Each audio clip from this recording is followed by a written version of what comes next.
His friend, Tullulah, the fairy.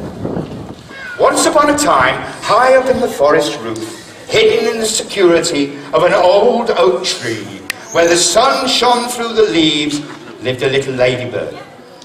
Her spots were as black as the night covering a little red body, and with wings so full of light, you could not see them when she flew.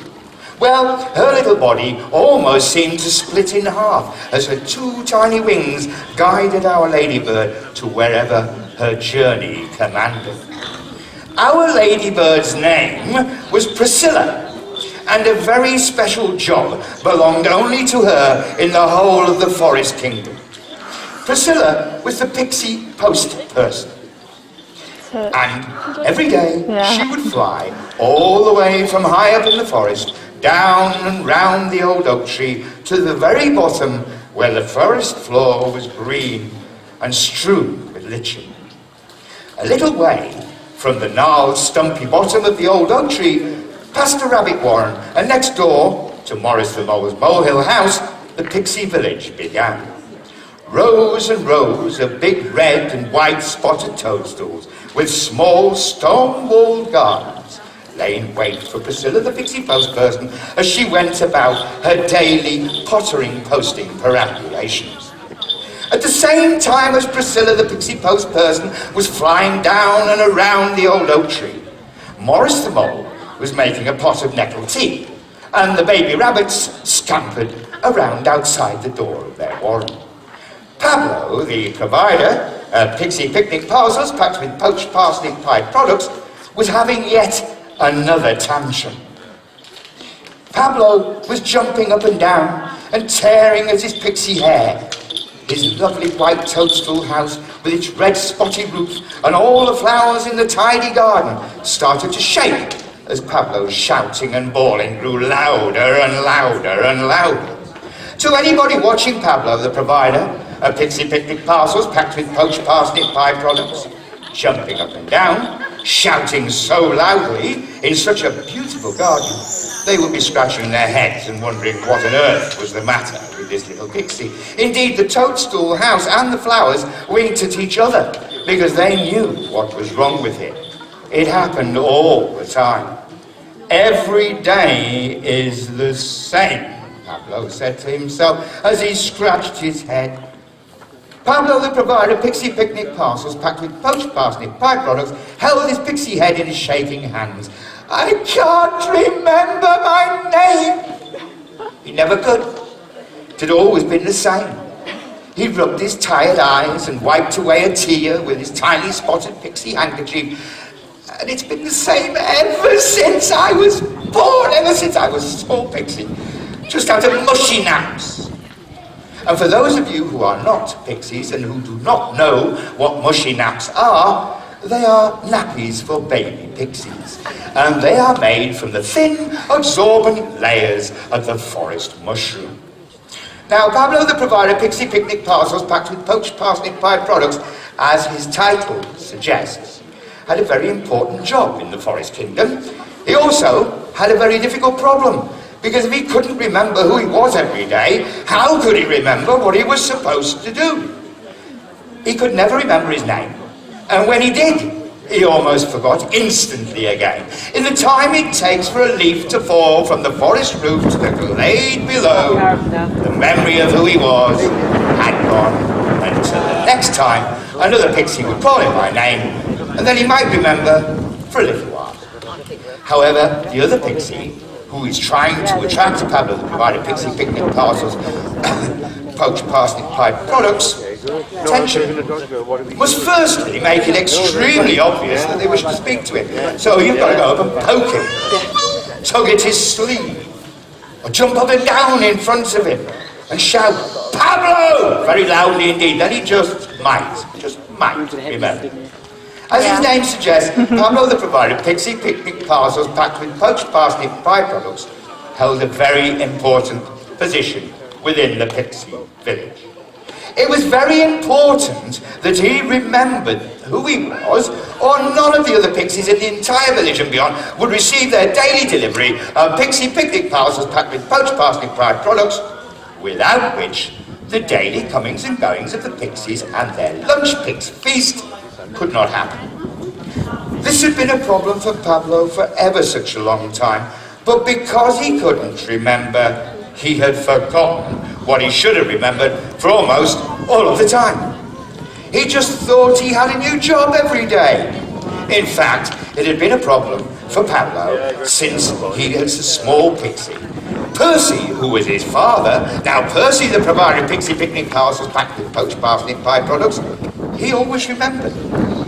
But Pablo never did. And because pixies are very patient and tolerant, nobody ever had the heart to take the job away from Pablo. And in any case, it was very difficult to take a pixie's job away because in the pixie kingdom, a pixie son or daughter always had to follow in their parents' pixie steps. Pablo's family had been providers of pixie picnic parcels packed with poached parsnip pie products ever since time began in the pixie kingdom. His family had packed pixie picnics with poached parsnip pie products for hundreds of generations. It was the pixie law.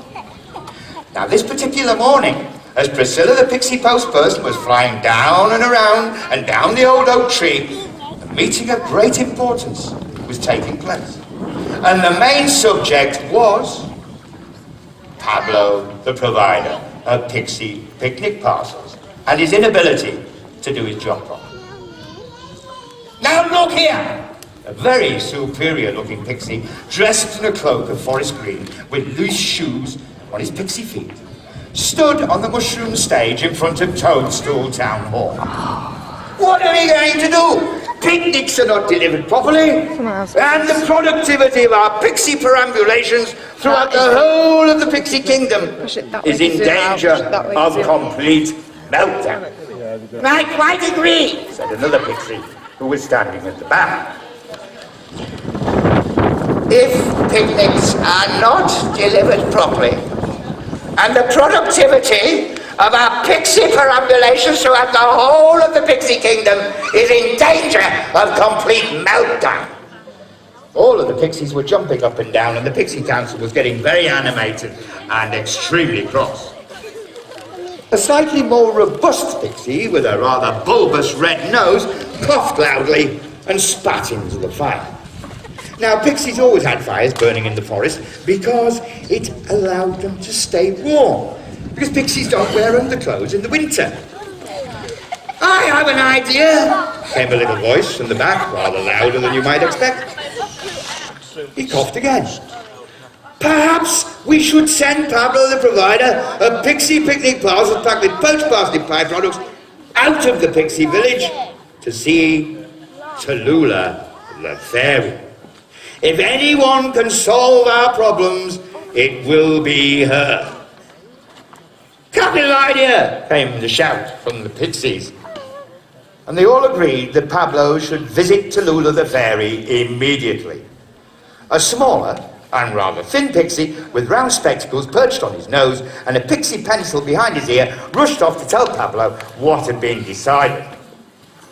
Pablo, the provider of pixie picnic parcels packed with poached parsnip pie products, slowly made his way out of the pixie village, down past the river, and on towards Tullulah the fairy's tiny toadstool cottage.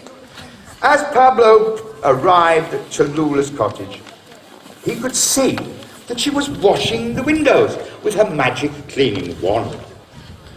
Tullulah had a magic wand for every occasion, because Tullulah was a fairy, and she knew why Pablo would come.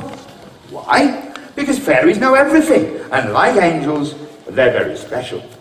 Tullulah was such a fairy, having been blessed by the angels, so what she said, or what she did, was always right. Tullulah helped other creatures, and pixies in particular, to understand things just that little bit better. Now, Tullulah the fairy did not say a word to Pablo, the provider of pixie picnic parcels packed with poached parsnip pie products. She simply waved another one of her magic wands, and Pablo instantly remembered who he was. Only this time, he would never, ever, ever forget again. When Pablo arrived back at Toadstool Town Hall, all the pixies gathered to collect their letters and parcels from Priscilla, the pixie postperson. Priscilla boldly stepped forward and announced, "Letter for Pablo the provider of pixie picnic parcels packed with poached parsnip pie products." Pablo, the provider of pixie picnic parcels packed with poached parsnip pie products, proudly stepped forward, and Priscilla stood in front of him. Suddenly, a huge letter popped out of her bag and sprung open. As he looked at it, Pablo realized something very, very important. A very large birthday card popped out of the envelope. It was his 60th birthday. If he had not been able to remember who he was, as he usually did, he would have missed his birthday and been responsible for the collapse of the entire pixie economy. Now, in celebration of his birthday, and to say thank you to all of the other pixies throughout the Forest Kingdom, he threw a great party and invited everybody, including Priscilla the pixie postperson, Morris the mole, and all of the other pixies. And the guest of honor was none other than Tullulah the fairy.